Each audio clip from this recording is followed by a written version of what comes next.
Halo, kembali lagi di GP Media Channel bersama kakak Kak Ray. Nah, kali ini kakak bakal ngebahas soal tentang prediksi UTBK ataupun SNBT, khususnya untuk sebuah PK. Nah, untuk pembahasan soalnya, langsung simak pembahasan berikut.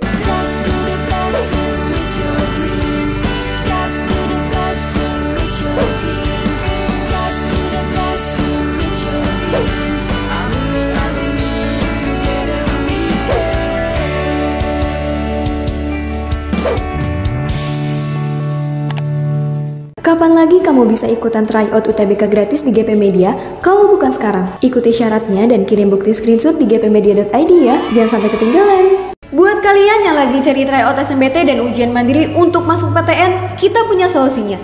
GP Media menyediakan tryout SNBT dan ujian mandiri untuk beberapa PTN ternama di Indonesia. Mulai dari harga 10.000, kalian sudah dapat ribuan soal prediksi, video pembahasan, dan ada kelas online juga loh. Yuk daftar sekarang. Oke, di soal yang pertama di sini ada sebuah fungsi kuadrat, teman-teman ya. Nah, di fungsi kuadrat ini katanya ada X1 dan X2 yang merupakan akar-akar, teman-teman ya. Gitu. Nah, maka nilai dari 1 per X1 ditambah 1 per X2 adalah, nah teman-teman kita nggak usah nyari X1 sama X2 nya berapa. Biasanya untuk mengerjakan soal tipe ini kita cari dulu rumus penjumlahan akarnya, yaitu dengan rumus minus B per A, teman-teman ya.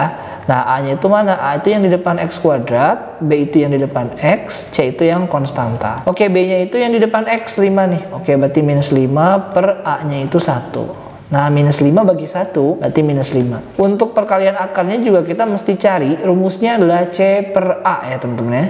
C-nya itu minus 7, A-nya itu 1, jadi hasilnya minus 7. Nah, pertanyaannya itu bentuk seperti ini, teman-teman. Nah, teman-teman harus ingat ya, bahwasannya bentuk 1 per X1 ditambah dengan 1 per X2 ini bisa teman-teman rubah ke bentuk X1 kali X2, X1 tambah dengan X2 ya.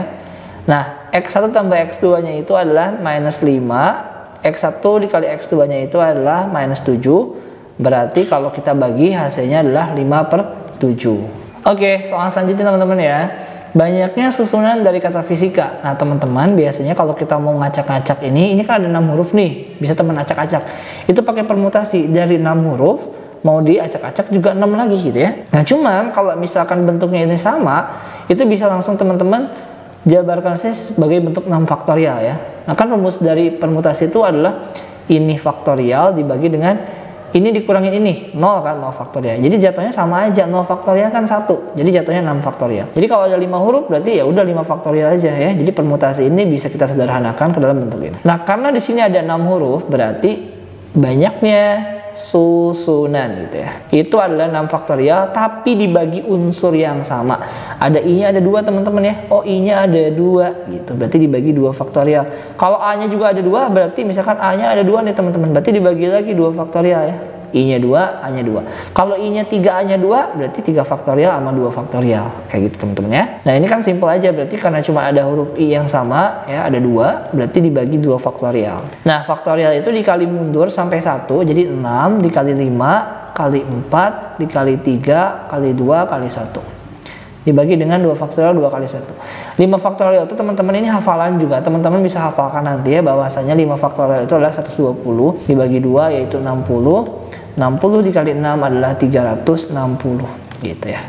Jadi untuk soal ini jawabannya adalah option yang E. Oke, soal selanjutnya, jika ada 5 bola merah dan 4 bola biru, nah kemudian diambil 2 bola, tentukan banyaknya cara yang terambil tepat 1 bola biru. Berarti ada 5 merah, ada 4 biru ya. Nah, kita tandain dulu seperti ini.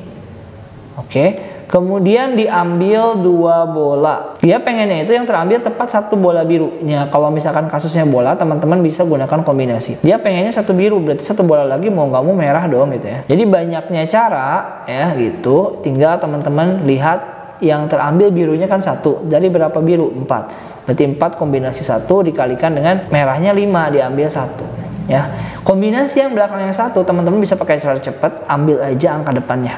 4 dikali 5 berarti 20 ya. Jawabannya option yang C. Oke, lanjut soal selanjutnya ada fungsi ya. Nah, teman-teman ada fungsi fx dan gx yang ditanya FOG-1. FOG-1 itu adalah F dimasukin G-1. Nah, teman-teman bisa cari dulu G-1 nya. kita ganti X-nya dengan min 1, berarti 5 dikali min 1 ditambah 2, berarti min 5 tambah 2 itu adalah minus 3. Oh, berarti G min 1 itu teman-teman hasilnya adalah minus 3 ya. Kita ganti dengan minus 3. Nah, sekarang yang terakhir kita tinggal ganti F min 3 ya. Ya udah dari sini X-nya diganti min 3. Berarti 4 dikali min 3 dikurangi 6. Min 12 dikurangi 6 berarti minus 18. Oh, hasil dari ini adalah minus 18. Jawabannya adalah option yang B. Oke, jadi itu pembahasan tentang soal prediksi UTBK ataupun SNBT khususnya untuk sebuah PK. Nah, di sini kakak sediakan satu soal latihan. Silakan kalian coba kerjakan dan tulis jawabannya di kolom komentar. Untuk pembahasan soal-soal selanjutnya, pantengin terus GP Media Channel. See you di next video. Sampai jumpa.